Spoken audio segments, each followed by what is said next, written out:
சிவபெருமான் வசிக்கும் கைலை மலைக்கு சமமாக இந்த கோவில் விளங்குகிறது. இதை விளக்கும் வகையில் வடபார் கைலையும் தென்பால் நல்லூரும் தம் வாழ்வதியே என்று திருநாவுக்கரசர் தன் பாடலில் குறிப்பிட்டுள்ளார். இங்கு மூலவர் கல்யாண சுந்தரர் லிங்க திருமேனியாக 16 அடி உயர மேற்பரப்பில் அருள் பாலிக்கிறார். அம்பாளின் பெயர் கிரிசுந்தரி. மாகாடி 8 கைகளுடன் சூலாயுதம் தாங்கி அமர்ந்துள்ள கோலத்தில் உள்ளார். இத்தலத்து விநாயகரான காசி பிள்ளையார் உள்ளார். கருவறையில் சுதை வடிவில் அமர்ந்த நிலையில் கல்யாண கோலத்தில் இறைவனும் இறைவியும் இருக்க இருபுறமும் திருமாலும் பிரம்மனும் நின்ற திருக்கோலத்தில் உள்ளனர்.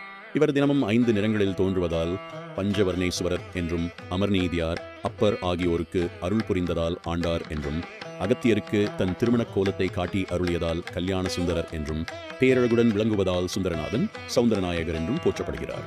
நல்லூர் கல்யாண சுந்தரர் தினமும் 6 நாழிகைக்கு ஒரு தடவை பல்வேறு நிறங்களில் காட்சியளிக்கிறார். முதல் 6 நாழிகையில் தாமிர நிறத்திலும், அடுத்த 6 முதல் 15 நாழிகையில் இளஞ்சிவப்பு நிறத்திலும், அடுத்த 15 முதல் 15 நாழிகையில் தங்க நிறத்திலும், 16 முதல் 24 நாழிகையில் நவரத்தின பச்சை நிறத்திலும், அடுத்த 24 முதல் 30 நாழிகையில் என்ன நிறம் என்று கூற இயலாத தோற்றத்தில் நிறம் மாறி பஞ்சவர்ணமாக காட்சி தருகிறார். இந்த அதிசய சம்பவம் இன்றும் கோவிலில் நடந்து வருகிறது.